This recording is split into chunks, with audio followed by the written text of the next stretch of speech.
18 horas. Notícias de Manaus, Amazonas, Brasil e do mundo. Agora na Mix. 6 em ponto. Já começo agradecendo a sua companhia aqui em 100,7. Começa agora o 18 horas de hoje. Boa noite, equipe do 18 horas. E boa noite, Cid Soares. Boa noite. Pode esperar que hoje vai ter umas tossidinhas por aqui, viu? Tá todo mundo meio tá ruim, brabo, né? Mas é isso mesmo, vambora. Sexta-feira a gente descansa, amanhã e depois. Valeu. Vamos lá. 18 horas. E você aí também tá sofrendo com essa virose, com essa gripe que não tá fácil, tá pegando todo mundo? Manda um alô pra gente, fala como é que tá a situação. Você pode participar do programa, você que nos acompanha na live do YouTube e também pelo WhatsApp, que é o 994-887592. Só não pode tossir no áudio, hein? 994887592. Queremos saber, claro, sua opinião. O que você tá pensando sobre os assuntos que são abordados aqui nas reportagens do 18 horas? Manda um alôzinho pra gente, repetindo, 994887592. 18 horas. E vamos aos destaques de hoje do 18 horas. Crime hediondo. Polícia prende homens acusados de abusar sexualmente de crianças e adolescentes e de transmitir intencionalmente HIV.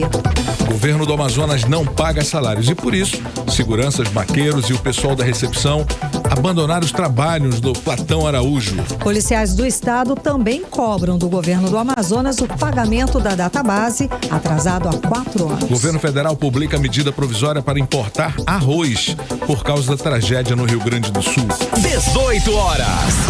Esses e outros destaques a partir de agora aqui no programa 18 horas de hoje, sexta-feira, dia 10 de maio de 2024. 18 horas. Bom, a polícia prendeu aqui em Manaus 2 homens acusados de abusar sexualmente de crianças e adolescentes e de transmitirem intencionalmente HIV, o vírus da imunodeficiência humana causador da AIDS. Bom, Cid, esses 2 homens se autodenominavam de carimbadores, termo usado para pessoas que fazem sexo sem camisinha e sem mencionar que têm o HIV para os parceiros, com a clara intenção de transmitir a doença. Pois é, eles foram presos durante a Operação Carimbadores, deflagrada por policiais da Delegacia Especializada em Proteção à Criança e ao Adolescente. E a repórter Nathalie Moraes acompanha esse caso, está ao vivo para trazer as últimas atualizações a respeito. Boa noite, Nathalie. Então, como é que a polícia chegou nesses 2 suspeitos? Boa noite. Boa noite, Karime. Boa noite, Cid. Boa noite, ouvintes do programa 18 horas. Foram pelo menos, Karime, 2 anos de investigação e muito trabalho por parte da Polícia Civil aqui do Amazonas, até eles conseguirem fazer a prisão aí desses 2 homens que são um casal homoafetivo, né? Eles que têm a idade aí entre 21 e 31 anos, suspeitos de abusarem sexualmente de crianças e adolescentes para transmitir o vírus do HIV. Karime, há 2 anos atrás, há pelo menos 2 anos, a Delegacia Especializada em Proteção à Criança e ao Adolescente recebeu uma denúncia anônima de uma assistência técnica de celulares aqui da nossa capital, informando, né, que um cliente tinha levado ali o aparelho para fazer alguns reparos e nesse aparelho ali no momento que, né, que os operadores estavam fazendo o conserto, eles observaram que tinham várias imagens que comprovavam a pornografia infantil.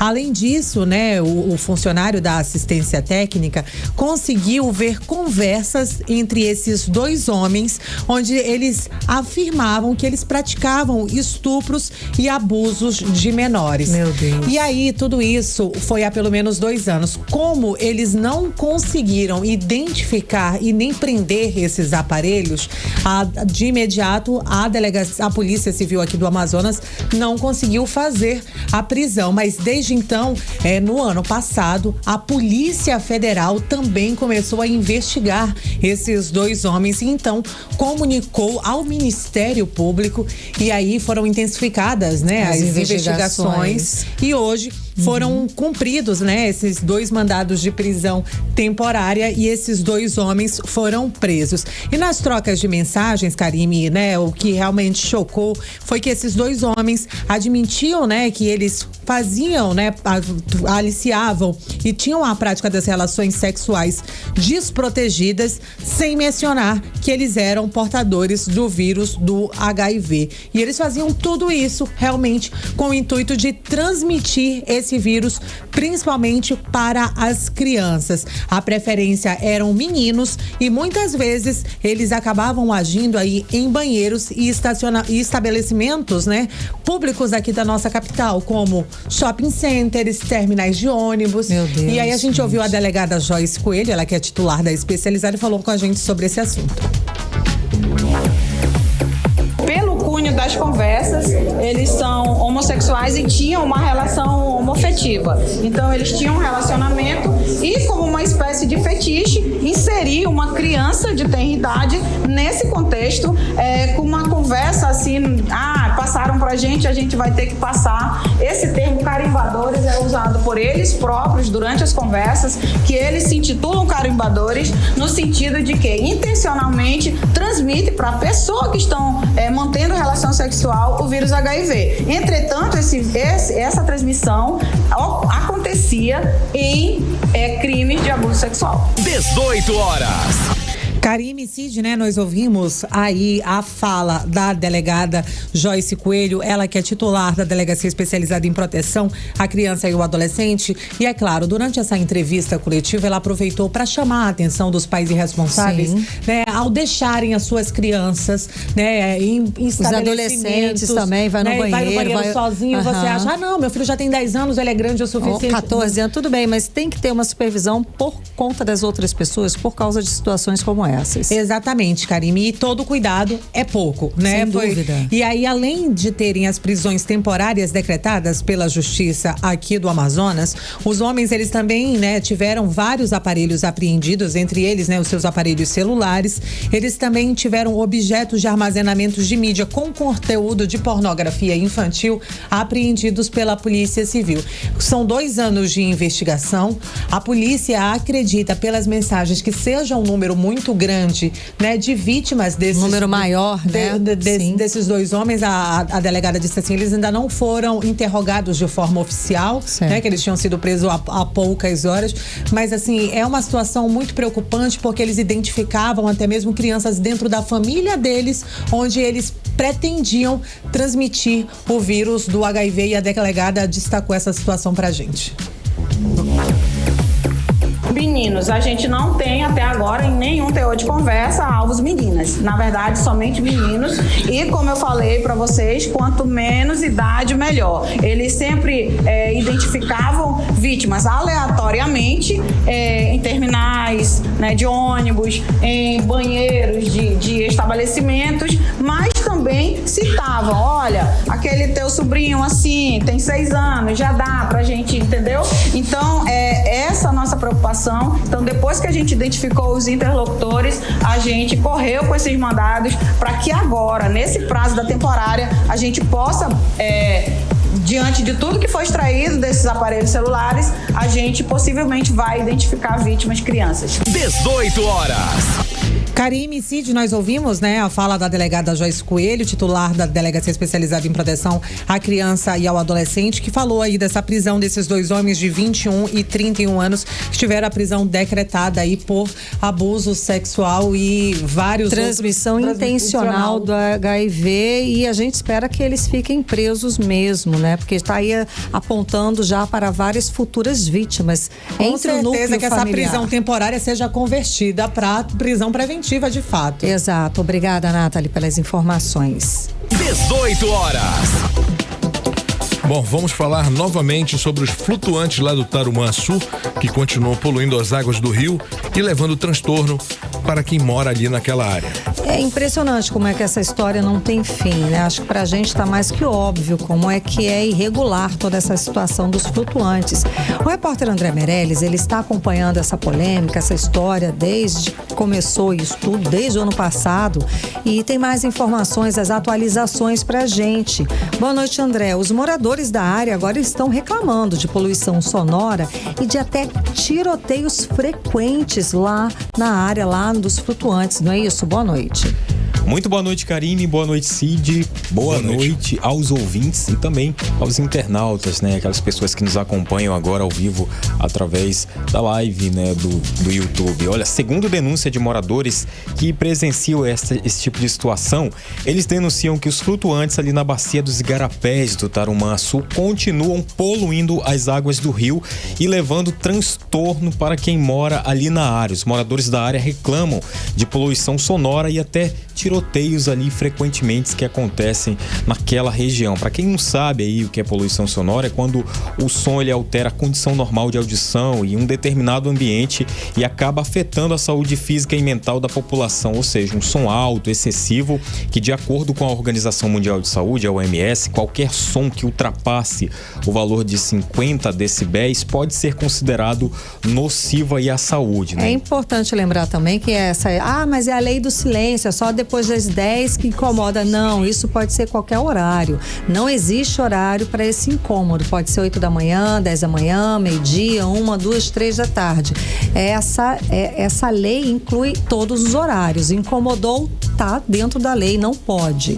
É isso mesmo. Inclusive, daqui a pouco a gente vai trazer detalhes aí sobre essa situação. Mas antes, eu quero colocar aqui uma denúncia de um dos moradores ali do Tarumã-Açu, que também denunciou que até mesmo no momento em que flutuantes, teve aquela situação que apenas os flutuantes abandonados, eles estavam sendo retirados ali naquele momento, no local, ali no Tarumã-Açu. Pois é, até mesmo, segundo esse morador, uma equipe ali que foi contratada pela Prefeitura de Manaus, da Secretaria Municipal de Meio Ambiente e Sustentabilidade, supostamente também não estavam ali com certos cuidados e acabou fazendo com que algumas partes das estruturas que estavam sendo desmontadas ali, estruturas abandonadas, acabaram caindo ali e deixaram por ali mesmo. É a denúncia do morador. Vamos conferir. O que nos preocupa é que muita coisa, quando está sendo quebrada, quando se usa a reta escavadeira, está indo para o fundo do rio. Pregos, parafusos, pedaços de madeira acabam saindo, né, do raio que eles estão limpando e indo banhando no rio. Então, se a pauta é poluição, o processo de retirada dos montes do flutuante, ela tem que ser levada em consideração. Você não pode só cumprir a ação, vou desmontar, vou quebrar e descuidar da poluição, né? 18 horas. Tá, então, Karine, Cid, ouvintes, a gente conferiu a fala de um dos moradores que também não preferiu não se identificar, mas aí ele traz essas informações, né, de que tem que ter essa responsabilidade no momento de fazer a desmontagem ali dos flutuantes. Agora que ouvimos aí essa denúncia de um desses moradores, que segundo eles, né, há uma certa poluição que está sendo causada nos rios, a gente vai acompanhar agora a fala da diretora da Associação de Moradores da Marina do Davi, que fica ali no Tarumã, na zona oeste de Manaus. Ela vai relatar sobre a situação de poluição sonora. Mas antes disso, vamos a esses dados aqui que é bastante importante. Olha só, de janeiro a maio deste ano, a SEMAS registrou aí 746 reclamações relacionadas à poluição sonora. É um número significativo. Lógico, né? Ou seja, incomoda demais, sim. É um número significativo para você ver a importância do assunto, gente. E além disso, no mesmo período, o órgão também recebeu 1.977 denúncias ali no total, né? Ou seja, e no ano passado, o excesso de ruídos foi responsável por 74% das 7.009 denúncias feitas pela população à secretaria, o que representa aí mais de 5.000 queixas, né? Esta é uma das situações que, segundo denúncia de moradores ali do Tarumã-Açu, também acontece nos flutuantes, né? Que principalmente aqueles flutuantes que são bares e restaurantes. Agora, a presidente da Associação de Moradores da Marina do Davi, que é a Sara, acredita que a lei, né, como a gente falou do silêncio, a lei da poluição sonora, que é uma lei federal também, que é a número 9.605 de 1998, precisa ser aplicada com mais rigidez, tanto nos flutuantes como em qualquer local. Vamos conferir. A opinião dos moradores em relação à poluição. A poluição sonora, realmente deveria existir uma lei quanto a isso, né? Porque não só os flutuantes poluem sonoramente, né? A cidade, ali a estrada do turismo que mais tem a poluição sonora. Tanto que nós que moramos na Marina do Davi, nós escutamos na anoitecer e amanhecer. 18 horas.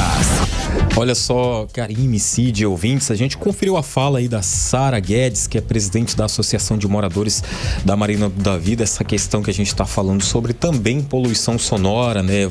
Entrando nesse foco que acontece aí para quem mora próximo, né? Sabe dessa situação, né? Os flutuantes que estão ali no Tarumançu, inclusive, agora a gente fala que eles deverão ser retirados do local novamente. A gente trouxe essa informação aqui da decisão novamente do juiz ontem e mais uma vez vamos reforçar aqui o que foi que aconteceu. Foi determinado aí pelo juiz Moacir Pereira Batista, que é o responsável pela vara especializada do meio ambiente da comarca de Manaus. Ontem, o magistrado decidiu seguir a determinação anterior do juiz Glenn Hudson Paulaim Machado, né? O juiz ordenou que a prefeitura retome a remoção dos flutuantes e determinou que a resolução número 7, que é essa resolução de 7 de abril de 2022 do Conselho Estadual de Recursos Hídricos, seja novamente válida, alertando para a possível violação de princípios ambientais, né, que é da Lei Política Nacional dos Recursos Hídricos e da competência constitucional, caso a medida não seja cumprida, e o magistrado determina uma multa de R$100 mil para cada licença emitida pelo Instituto de Proteção Ambiental do Amazonas, que é o IPAAM, após aí esse 7 de abril de 2022. A partir dali, acabou. Senão, quem não está na lista não pode mais ser multado sobre essa situação, né? E sobre essa decisão do juiz Moacir, o defensor público, que é o Carlos Almeida, coordenador do grupo de trabalho de flutuantes da Defensoria Pública do Estado, se manifestou sobre essa situação, porque hoje teve ali uma reunião para definir sobre essa situação. Ele se manifestou e vamos conferir a fala dele. A Defensoria, enquanto custos vulneráveis, compreende que existe incorreção da decisão tomada pelo juiz, o motivo pelo qual pronuncia que vai fazer o protocolo de recurso o quanto antes. Então, será proposto recurso para o tribunal e outras medidas necessárias para evitar que prejuízos continuem acontecendo. 18 horas. Olha só, Cid e Karime, ouvintes, a gente conferiu a fala do Carlos Almeida, defensor público e coordenador do grupo de trabalho de flutuantes. Bom, sabemos que os moradores que vivem ali no local e sofrem na pele este tipo de situação são os que mais têm sofrido diante dessa situação em que a gente está falando de poluição, tanto nos rios como também a poluição sonora, né? Que é ali o som alto e um barulho além do normal. Essa situação da poluição nos rios, que a gente vai falar agora, tanto que o professor Erivaldo Cavalcante, ao qual eu conversei com ele hoje, que é ambientalista da Universidade do Estado do Amazonas, a UEA, fala aí, agora a gente vai conferir a fala dele, ele fala aí que poluir as águas causa um grande prejuízo para o meio ambiente, que se algo não for feito o mais rápido possível, provavelmente a situação piore quando tentar uma solução aí para tentar recuperar, né, lá na frente, pode ser tarde demais. Vamos ouvir, conferir a fala dele. A poluição altera, e há diversas variáveis para isso, altera a questão da composição química da água e deixa a água cada vez mais difícil para a gente. Esse elemento da natureza que tem múltiplas dimensões. Então, no momento em que, através do esgoto, através da navegação, do chorume, se contamina um corpo hídrico, a possibilidade da gente o recuperar, o gasto é muito grande e o tempo é maior ainda. É necessário, e a legislação ambiental, a Lei 9433 de 97 da Política Nacional de Recursos Hídricos, associada à Lei de Crimes Ambientais, já gera uma série de punibilidades para quem polui as nossas águas. O que se precisa fazer realmente é a chamada educação ambiental e um caráter maior de fiscalização. 18 horas. Karime, Cid, ouvintes, a gente conferiu a fala aí do professor Erivaldo Cavalcante, ambientalista da Universidade do Estado do Amazonas, a UEA, falando aí sobre essa situação, né? Alertando para esse perigo que está aqui na frente de todo mundo. Aliás, essa situação já tinha sido resolvida no ano passado, em dezembro do ano passado. Os flutuantes tiveram um prazo de até o dia 30 de dezembro, lembra? Você, André, estava com esse assunto também, acompanhou, falou aqui com a gente, para a retirada total dos flutuantes e ponto. É uma poluição, além de sonora, ambiental. A gente sabe que a maioria ele não está regular. Inventa uma outra, cria-se, é possível criar outras formas de entretenimento, de se ganhar dinheiro, de abrir outros negócios nessa área, mas que não polua. O grande lance, Karime, eu vou puxar um pouquinho mais para o passado, aqui no 18 Horas. Eu lembro bem que nós já falamos desse assunto muito lá atrás, quando ainda era muito pouco o número, né, de flutuantes na área. Quer dizer, o poder público simplesmente não toma conta, não observa que a coisa está crescendo, não coloca ordem, não controla. Pronto. Porque se isso acontecesse em qualquer lugar do mundo, eu tenho certeza absoluta que seria uma coisa organizada, ordeira. E não estaria nessa proporção, não teria essa bagunça. Evidente que não. Tem muita gente boa trabalhando ali. Sim. Tinha, né? Porque agora não tem mais. Todos vão ter que estar em vala comum, não tem jeito. Tem que sair todo mundo. Exato, mesmo. Por um, né, paga a maioria. Lógico. Então, há de sim de se ter, gera empregos, beleza, pode ser gerados, os empregos podem ser gerados de uma outra forma, pode receber um suporte, se receber uma ajuda, uma especialização de outras instituições para que ajude a esses empresários a reorganizarem seus negócios nas beiras, em outros lugares, mas que não polua o ambiente. E outro, o poder público está sendo muito frágil, está sendo muito pequeno, está sendo muito tacanho. Tem que tirar? Tira e acabou. Fim de papo, irmão. Acabou. Exato. Não tem jeito. Esse rio não pode ser poluído. A gente tem que começar a tomar conta das nossas coisas. Entendeu? Então tá na hora de dar um basta. Já chega disso, cara. 18 horas. Agora 6 horas e 21 minutos. Vamos falar sobre os bastidores da política local com Cíntia Blink, que já está aqui com a gente ao vivo. Cíntia, boa noite. Ainda estamos aí no período de pré-campanha e já tem briga, praticamente uma guerra declarada entre os pré-candidatos, o deputado estadual Roberto Cidade e o deputado federal Alberto Neto. O que está acontecendo? Conta pra gente, Blink. Boa noite, Karime. Boa noite, Cid. Boa noite. Todo mundo que tá com a gente na 100.7. Pois é, tá tendo briga mesmo. O que acontece?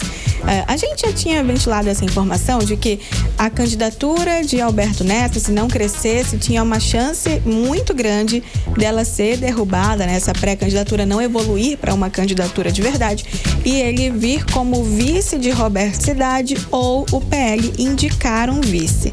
Hoje fala-se do nome do delegado Péricles, que é deputado estadual também.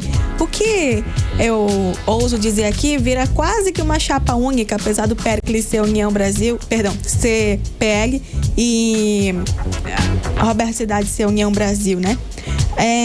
Mas também tem o outro lado, que é Alberto Neto continua dizendo, não existe essa possibilidade, eu vou seguir como pré-candidato e depois candidato do PL, e pode acontecer ao contrário, pode acontecer do União Brasil indicar um vice para mim. Então a gente tem uma direita, tanto Alberto Neto quanto Roberto Cidade se dizem os candidatos de direita. Na verdade, Alberto Neto tem o Bolsonaro com ele. Eles dois, então, ainda estão nessa briga de saber quem que vai mandar, quem é que não vai mandar. Rodou mais cedo uma nota que estava endereçada ali, né, tendo como uma nota oficial do União Brasil Nacional, dizendo que a Comissão Executiva Nacional tinha determinado a desistência da candidatura de Roberto Cidade à Prefeitura de Manaus. Motivo, fala que não crescer nas pesquisas eleitorais e por atividades ilícitas, por compras fraudulentas de pesquisas. A União não compactua com essa tal atividade. Aí passou um tempinho, eu fui lá no Instagram do União Brasil Nacional e eles estavam com uma nota oficial dizendo que, em virtude de notícias falsas que circulam nas redes sociais, o União Brasil Nacional reforça que o presidente da Assembleia Legislativa, Roberto Cidade, que é o pré-candidato do partido para a Prefeitura de Manaus, e reafirma.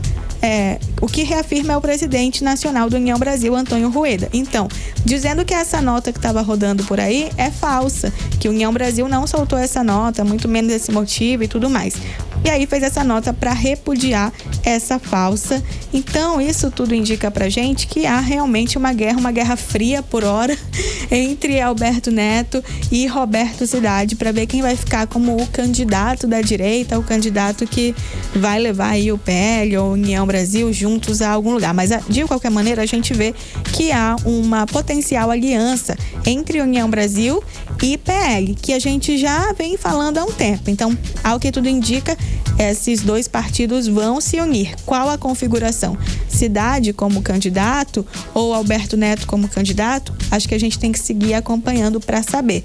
Mas que essa união entre PL e Alberto Neto, PL e União Brasil pode acontecer, isso cada vez mais parece que sim. Cid. Bom, Blink, eu iria te perguntar algo mais. Diga. Né, sobre qual o teu olhar para esse cenário que se apresenta. Com as tuas observações, quem é que você acha que leva melhor nessa corrida aí? Alberto Neto ou Cidade?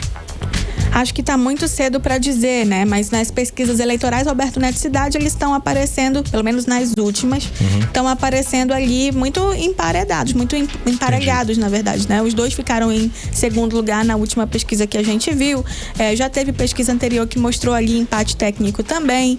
Então, acho que a briga tá empatada, não dá para dar uma preferência nesse momento. Acho que tem que continuar caminhando para saber, por exemplo, se o apoio de Bolsonaro ao Alberto Neto nesse último evento que teve, se ele vai chegar, se ele vai resultar em crescimento na pesquisa eleitoral. Isso a gente só vai saber na próxima pesquisa, né? Sim, na próxima, porque essa última ela foi muito recente, então não dava para pegar o resultado disso.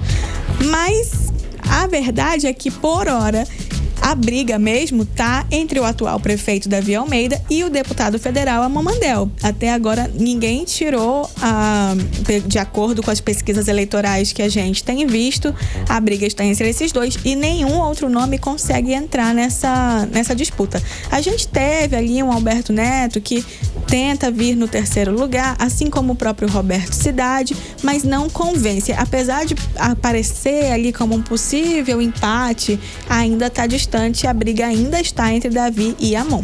Tá, mas a pergunta que eu tinha guardado aqui para ti era outra. Eu vejo que não aparece muito ainda no cenário, por nome sim, mas o senador Eduardo Braga, ele tá sumido dos eventos da Prefeitura de Manaus. Tem alguma estratégia por trás disso? O que rola aí? O blog do Botelho fez essa observação de que Braga e Omar também estão aí sumidos dos eventos do prefeito Davi Almeida. E ele calcula que é porque Manaus tem uma preferência muito grande pela direita, ao que a gente pôde ver na última eleição, né? Que Bolsonaro se saiu bem em Manaus, candidatos da direita também ocuparam ali os espaços dentro do parlamento estadual, né? Como deputados e tudo isso. Então, essa força... Só que é complicado também bater o martelo de que Manaus é de direita, porque também são outros tempos. A gente já não tem mais Bolsonaro como presidente do Brasil, então existe um outro impacto aí. Não dá para usar os dados de antes para agora, mas de qualquer maneira existe sim a possibilidade de Davi Almeida estar tentando fugir dessa história dele ser esquerdista. A gente vê um pouco a Amon Mandel fazer isso também, quando perguntam qual que é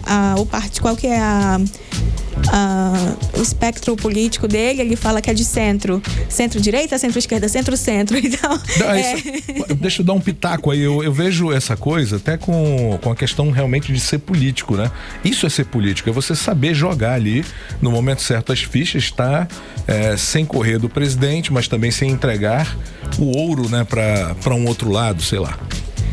Mas quem é político não fica em cima do muro, porque ele não consegue ter o apoio de ninguém. Isso é super básico. Nesse momento, por exemplo? em pré-campanha? Eu creio que sim. A gente tem uma Mamandel aí sem grupo político, por exemplo. Formado, o que é de matar qualquer candidatura. Mas a gente tem uma candidatura super atípica. De qualquer maneira, as pessoas comentam que Braga e Omar Aziz não aparecem mais como prefeito porque ele quer distanciar dessa questão de chamarem ele de esquerdista. Entendi. E isso também calcula-se a pré-candidatura de Marcelo Ramos como uma estratégia de exatamente afastar essa imagem de o candidato da esquerda, de Davi Almeida, e colocar para Marcelo Ramos, que é assumidamente o candidato do Lula e tudo mais. Marcelo Ramos, que é super parceiro de Davi Almeida, de Omar Aziz também, e não colocaria ali a candidatura sem o apoio dessa esquerda, desse Omar que também está com Davi e tudo mais. Então, entende-se que há um plano para deixar Davi Almeida com um escudo contra essa história de que ele é a esquerda. Tá bom, então, Blink, muito obrigada pelas informações. Bom fim de semana, até segunda. Até segunda. 18 horas. Olha, a indústria do Amazonas tem maior retração do país em março, é o que aponta o IBGE, após 3 meses seguidos de expansão.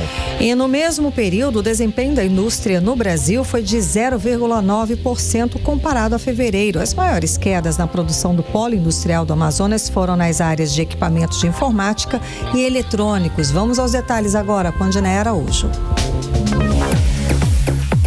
Alta de 0,9% na indústria nacional em março, na série com ajuste sazonal. 5 dos 15 locais pesquisados pelo Instituto Brasileiro de Geografia e Estatística, o IBGE, apresentaram taxas positivas. Em contrapartida, no Amazonas, a produção industrial caiu 13,9%, a maior redução da indústria em todo o país, conforme Luan Rezende, chefe de disseminação de informações do IBGE. Depois de 2 meses de crescimento, a produção industrial teve forte queda em março na comparação com o mês anterior, o que colocou o Amazonas com a maior redução do país. Na comparação com o mesmo mês de 2023, também ocorreu forte retração, influenciada pela queda na produção de 7 das 12 atividades industriais do polo.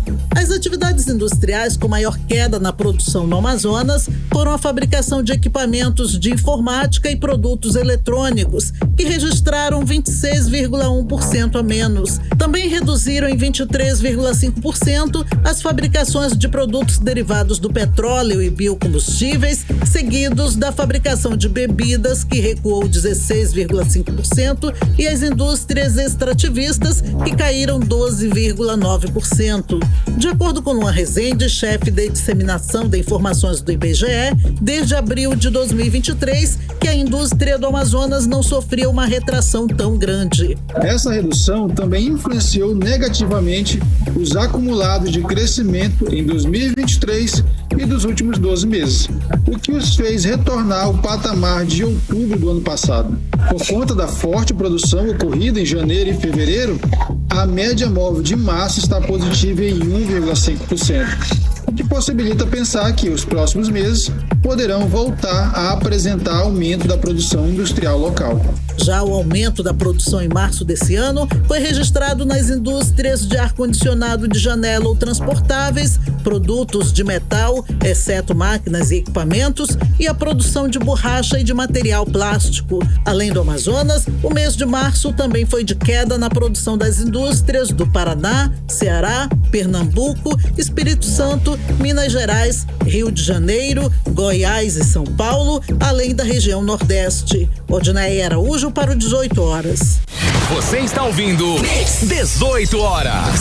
6 horas e 33 minutos agora, olha, por falta de pagamento, seguranças, maqueiros e o pessoal da recepção abandonaram os trabalhos no Hospital Platão Araújo na noite desta quinta-feira. Não tá fácil, viu, Cid? É a crise na saúde pública do estado do Amazonas que ninguém quer enxergar. Exatamente. Bom, a repórter Nathalie Moraes está acompanhando mais essa crise na saúde, tem os detalhes pra gente. Boa noite mais uma vez, Nathalie. Então, os trabalhadores, aliás, alegam que estão há 8 meses sem receber salário, Nathalie. É isso mesmo? Mais uma vez, boa noite, Karime, Cid, ouvintes do programa 18 horas.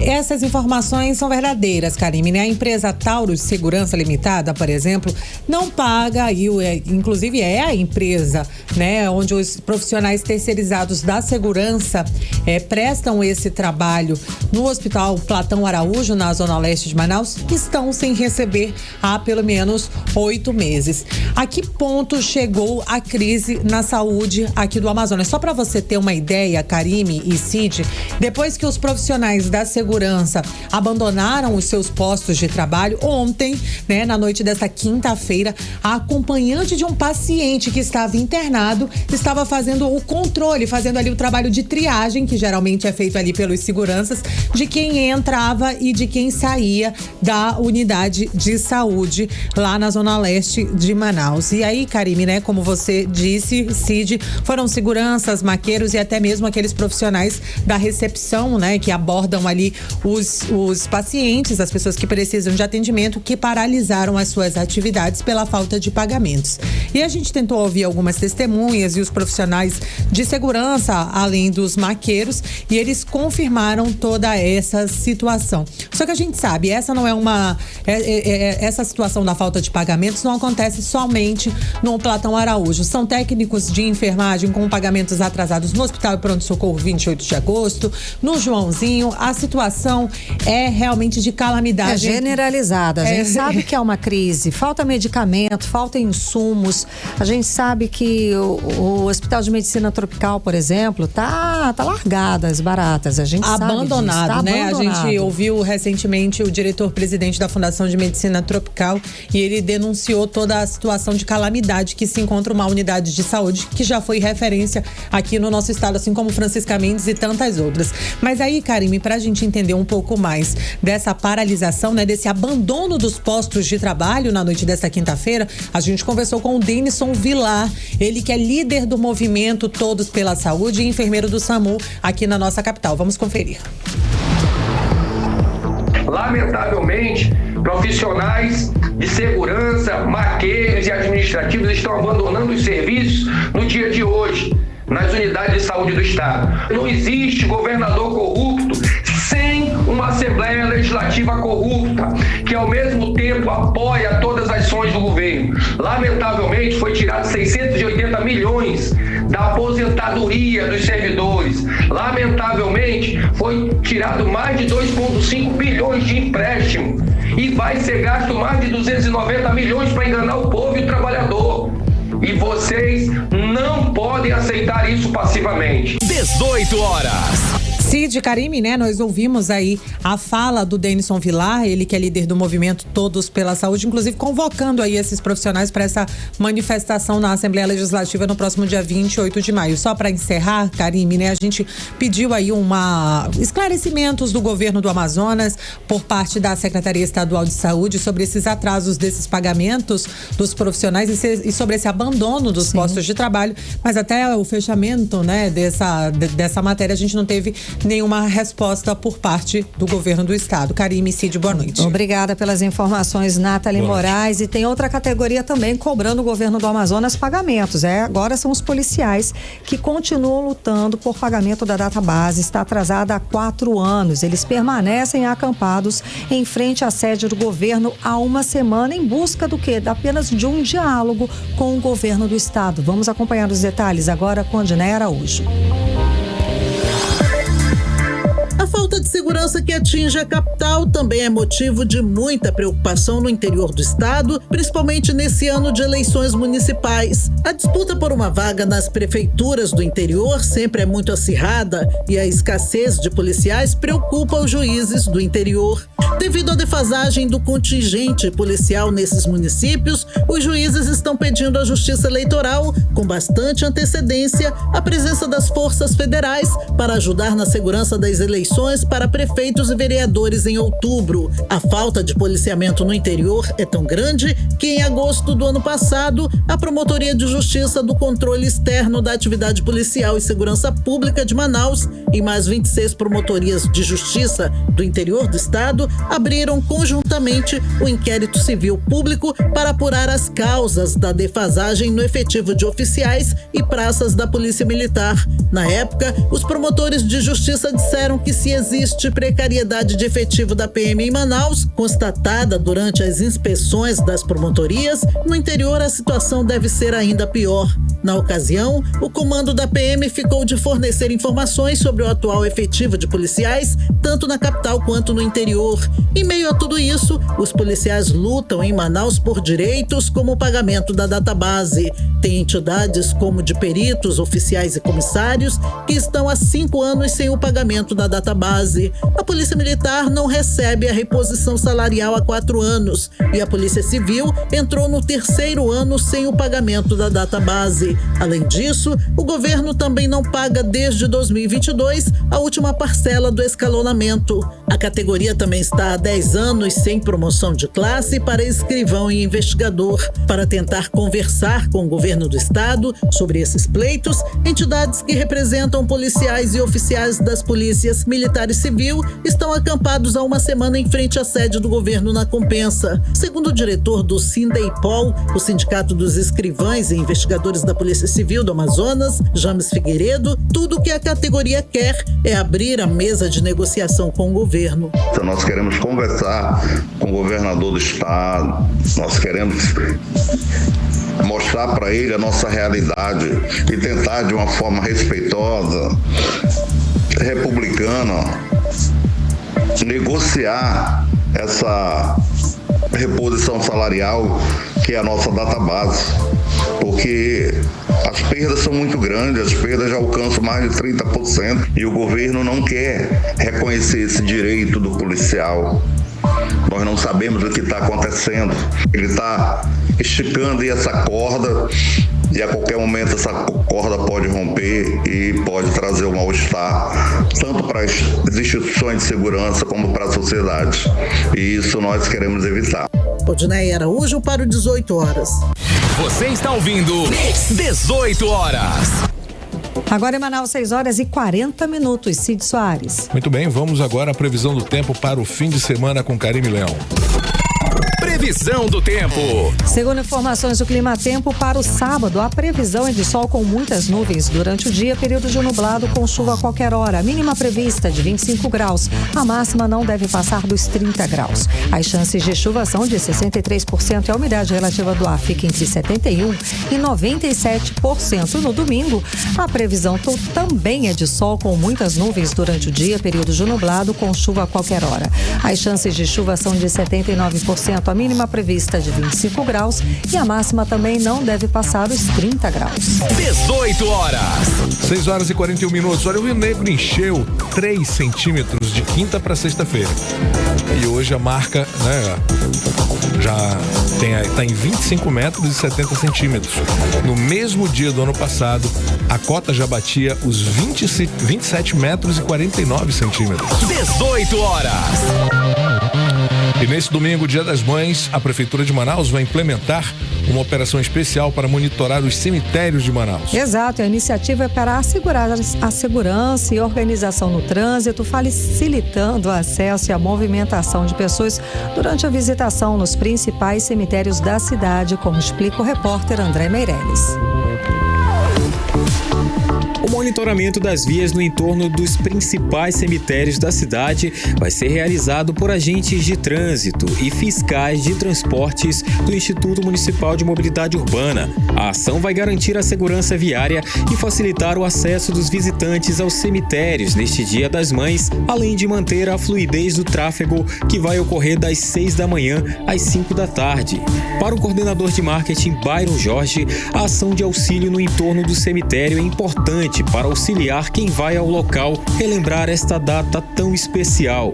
Eu acredito que fazer uma visita ao cemitério no Dia das Mães é uma forma de compensar o período em que você esteve com ela, os domingos, os almoços do Dia das Mães. Então, essa é a única forma que a gente tem de compensar essa presença, né, nesse momento de saudade, na verdade. O Dia das Mães é muito relevante, é uma data muito importante, não só para visitar a mãe, como também para visitar uma avó, uma tia, um ente querido que você considerava também uma mãe, né? O Dia das Mães é sempre comemorado no segundo domingo de maio, o que significa que vai ser comemorado neste domingo, dia 12. André Meirelles para o 18 horas. Você está ouvindo 18 horas.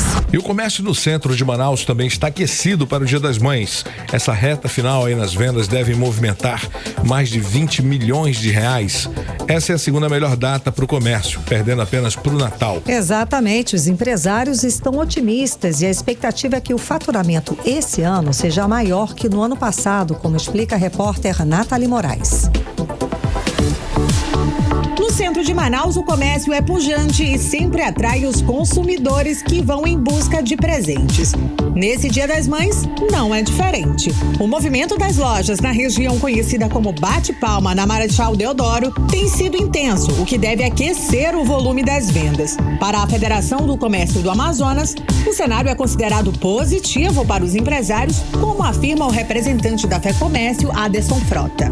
A data do Dia das Mães, ela representa muito, porque ela é o início da retomada de vendas do comércio, porque ela é a segunda data importante, porque o Dia das Mães envolve um caráter de abrangência muito grande em termos de família, de filho, de enteado, de afilhados. Então, o Dia das Mães tem um poder de mobilização muito forte. A reta final das vendas do Dia das Mães deve movimentar mais de 20 milhões de reais. Para os empresários, a expectativa é que o faturamento desse ano seja maior do que no ano passado. A confiança do amazonense no mercado está maior esse ano. Segundo a Câmara dos Dirigentes e Lojistas de Manaus, vestuário é a opção de presente mais procurada. E se depender do Sérgio Menezes, o presente da mamãe já está garantido. É aquele negócio, né? O cara pode deixar de dar mais pra mãe, mãe é mãe e não tem jeito, o cara tem que dar um presente. E nessa correria para garantir um presente, um levantamento da Câmara dos Dirigentes e Lojistas aqui de Manaus mostrou que os amazonenses estão empolgados para presentear as mães. As ofertas, promoções e a qualidade dos produtos têm um papel fundamental no aumento do consumo, como explica o Júlio Martins, ele que é gerente de marketing de uma rede de supermercados aqui na capital. Com a promoção rolando para a gente ter uma captação de clientes, ter uma conversão de vendas, um aumento de fluxo significativo dentro desse período, né? E assim, a gente dá o start na campanha Dia das Mães e segue. E vai até o mês de maio, né? Além das promoções que vão impulsionar as vendas nesses 2 dias, o crescimento do faturamento permitiu a contratação de mão de obra temporária, que cresceu esse ano cerca de 7,1%, segundo a Federação do Comércio no Amazonas. Nathalie Moraes para o 18 horas. Você está ouvindo 18 horas. Agora é Manaus, 6 horas e 46 minutos. Vamos para Brasília, vamos conversar com o nosso correspondente, o jornalista Carlos Eduardo Matos. Cadu, boa noite, bom te ver, seja bem-vindo, Cadu, tudo bem? Então, nós falamos aqui já a respeito dessa possível necessidade do Brasil ter que importar arroz por causa de toda a tragédia que está acontecendo lá no Rio Grande do Sul. Atualiza pra gente como é que está essa questão, Cadu. Boa noite, bem-vindo. Boa noite, Karime. Boa noite, Cid Soares. Boa noite, ouvintes do 18 horas. Agora tô aqui em casa, né? Passei esses dias todos lá na Câmara falando ao vivo com vocês. Agora tô aqui em casa abrindo as portas para vocês. Karime, a medida provisória, que abre crédito extraordinário de 4 bilhões, que a gente falou ontem, né? Como você disse, foi publicada ontem à noite em edição extra no Diário Oficial da União. Está valendo, portanto. O Brasil vai começar as tratativas de compra de até 1 milhão de toneladas de arroz de países vizinhos, como Bolívia, Argentina e Uruguai, enfim, Paraguai, citados aí pelo presidente Lula. Eu trouxe aqui pra gente ouvir, Karime, a mensagem do presidente da Conab, o Edgar Preto. A Conab vai ser a responsável por todo o processo de compra e também distribuição do arroz importado. Então vamos ouvir. O presidente Lula autorizou, assinou, já está publicada no Diário Oficial da União, a medida provisória que autoriza a Conab a importar até 1 milhão de toneladas de arroz. Essa informação é importante porque também tem uma onda de desinformação dizendo que vai ser desabastecido o nosso Brasil e estimulando as pessoas a comprarem, estocar sem necessidade. Esta notícia dá esta garantia. Além de não deixar faltar arroz, nós vamos também com essa medida garantir que o preço não suba em função da especulação de alguém que queira se aproveitar da situação que vive o Rio Grande do Sul. É importante também que nós não vamos trazer tudo de uma vez só, para também não competir com a nossa produção local. Nós temos também proteger os nossos agricultores, mas nós estamos agindo com muita atenção para não deixar que o preço fique muito alto para os consumidores. Então está assegurado, a Conab está autorizada a importar o arroz e a Conab, a Companhia Nacional de Abastecimento, vai continuar fazendo o que é a nossa grande missão, é garantir o abastecimento para o nosso país. 18 horas. A fala, então, agora do presidente da Companhia Nacional de Abastecimento, Edgar Preto, garantindo que o Brasil não vai ficar desabastecido de arroz e falando sobre essas tratativas, né, dessa compra do Brasil do arroz. Cadu.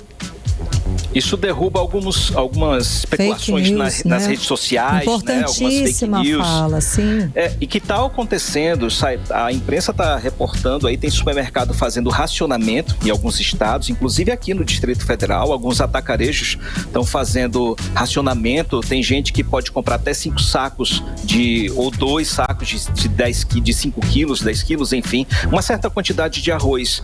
E também tem gente estocando arroz, já indo para o mercado para comprar arroz a rodo aí, ou seja, vai sem faltar necessidade, para as outras pessoas. e ainda pode sem estragar. Necessidade.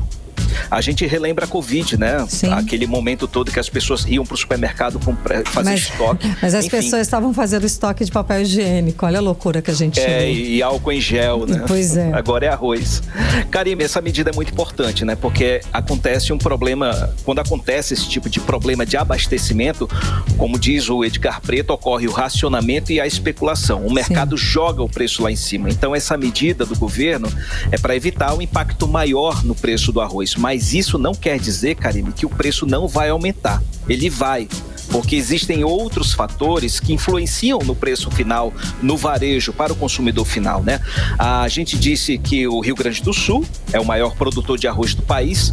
Os produtores gaúchos disseram já que as enchentes não prejudicaram a colheita, que 80% da safra teria sido já colhida. A questão é o estoque, Karime. Vai ser muito difícil escoar a produção. Aí vem o custo extra de maquinário, de transporte, de silos, enfim, há o risco de que boa parte da produção não saia do Rio Grande do Sul. Por isso, o problema não é o hoje, é o amanhã. Como é que vai ser? Então, os economistas, eles estimam que o preço do arroz vai aumentar em torno de 4%. Quando os varejistas renovarem os estoques, é possível que já venha com preço reajustado. O Rio Grande do Sul também é um grande produtor de soja, de milho, de frutas como maçã, uva, melão, pêssego, cebola, que chegam de avião aí em Manaus, né? A estimativa de reajuste das frutas e verduras é de 11%. Aí pode haver um aumento no preço da carne de até 3%, do óleo de soja de até 4%, do leite e derivados também de até 3%. Ou seja, Karime, nos próximos dias a gente vai perceber um aumento de preço em boa parte dos produtos no supermercado. E, Karime, tem economista comparando a catástrofe no Rio Grande do Sul com a pandemia da Covid, que fez o PIB cair em 2%. Como o Rio Grande do Sul é um grande produtor de alimentos e o que aconteceu lá pode impactar no PIB do país de novo esse ano. Vamos apertar os cintos e torcer para que isso não aconteça. Vamos Karine, lá. Cid. A gente fica meio até perdido, Cid, né? A gente fica até meio zonzo. A gente reza para não chover lá, a gente reza para chover aqui, pra gente não ter aquela estiagem que está, né? A expectativa da maior estiagem, enfim, né, Cid? Vamos lá. Tá, Cadu, e como é que ficou aquela história do governo Lula de derrubar a questão da desoneração da folha, que é aquela medida feita para reduzir os custos das empresas com a folha de pagamento? Cadu, teve acordo entre o governo e o Congresso para derrubar mesmo essa medida? O que rolou por aí? Na verdade, o acordo foi feito para manter a desoneração, Cid Soares. O governo resolveu ceder à pressão do Congresso Nacional e à pressão do setor produtivo e decidiu sentar para conversar finalmente. O acordo ficou assim: a desoneração da folha de pagamento vai ser mantida como está, até o fim desse ano. E a partir do ano que vem vai haver um desmame gradual, digamos assim, né? Os tributos vão aumentando de percentual, de pouquinho em pouquinho, e quando chegar lá em 2028, a desoneração vai acabar de vez. Isso aí vai manter, segundo os empresários, milhares de empregos em todo o país, nas empresas que pertencem aos 17 setores da economia que são beneficiados atualmente pela desoneração. Com o fim da desoneração, os empresários reagiram ameaçando demissões em massa já a partir de maio. Os tributos que são recolhidos na contratação e na manutenção dos empregos ultrapassam o salário do trabalhador, Cid, para você ter ideia. É muita Segundo uma pesquisa feita...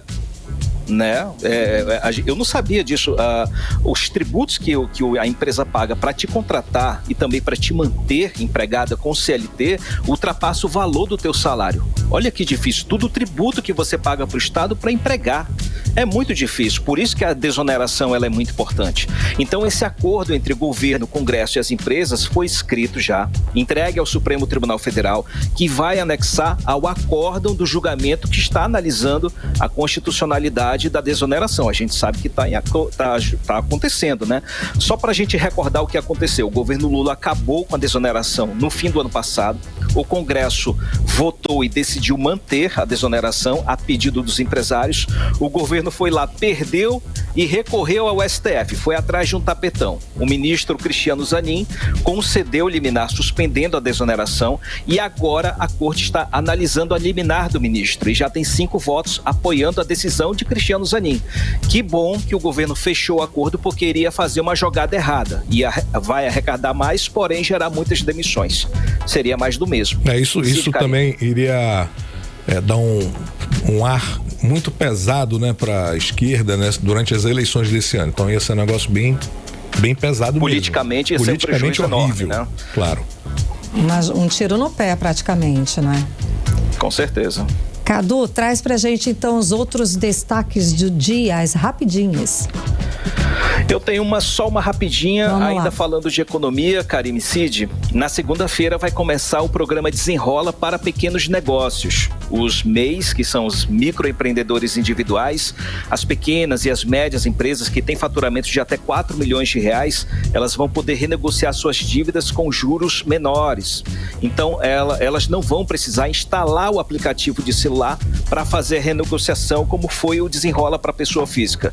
A negociação pode ser direto com os bancos, que são os bancos afiliados à FEBRABAN, e a FEBRABAN está junto aí com o governo federal para estabelecer condições melhores para essas pessoas liquidarem suas dívidas. A gente fala principalmente dos MEIs, tem muito MEI aí devendo, gente que quis empreender, foi lá, fez e se cadastrou no MEI, né?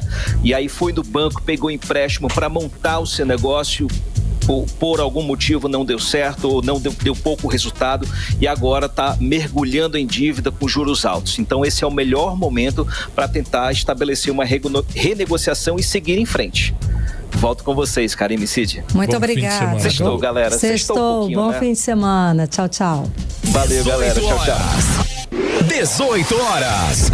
Esporte. É com ele, Cid Soares, gente. Traz pra gente, Cid, os destaques de hoje, do fim de semana pro esporte. Claro, vamos começar pelo Santos, que enfrenta o Amazonas amanhã, 4 da tarde, pela 4ª rodada da Série B. E o Amazonas Futebol Clube, olha, foi fundado em 2019, mas cativa torcedores espalhados aí pelo país. A explicação tem um motivo: é a representatividade da comunidade indígena. E de acordo com dados aí de 2022 do IBGE, o Brasil tem quase 1.700.000 indígenas.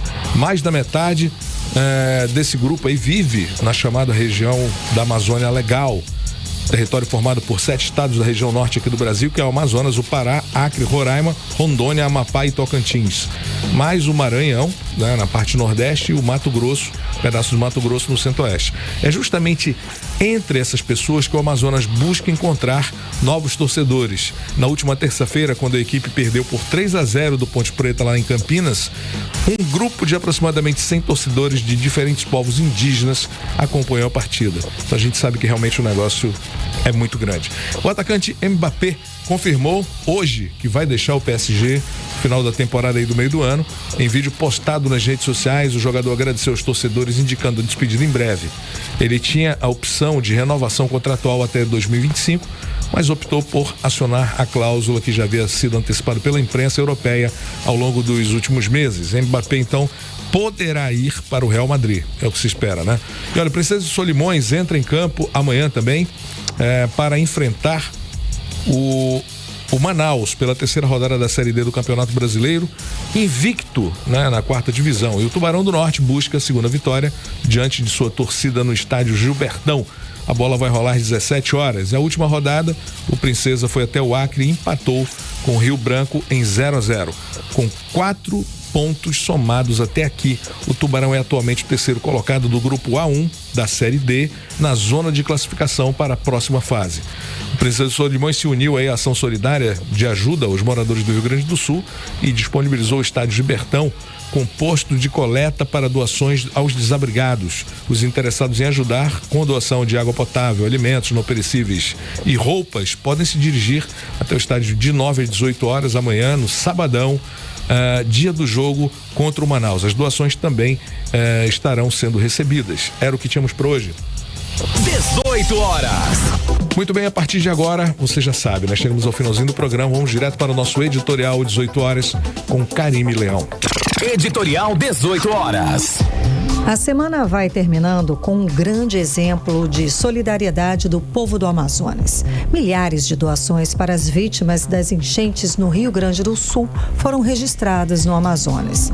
As doações também são um sinal do agradecimento pelo que o povo do Amazonas recebeu na última estiagem, mas acima de tudo mostra o caráter solidário do povo brasileiro.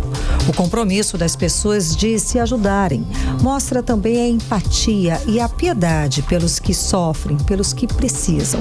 São sentimentos nobres da humanidade. Um sinal de que a maioria mantém os corações abertos a fazer o bem, a amar o próximo e a fazer o que é certo, sem olhar a quem. 18 horas. 7 em ponto. Encerramos por aqui o 18 horas de hoje, dessa semana. Agradecendo a sua companhia. Um beijo. Até segunda. Boa noite, Cid Soares. Boa noite. Até segunda e um feliz Dia das Mães para todos. Você ouviu 18 horas.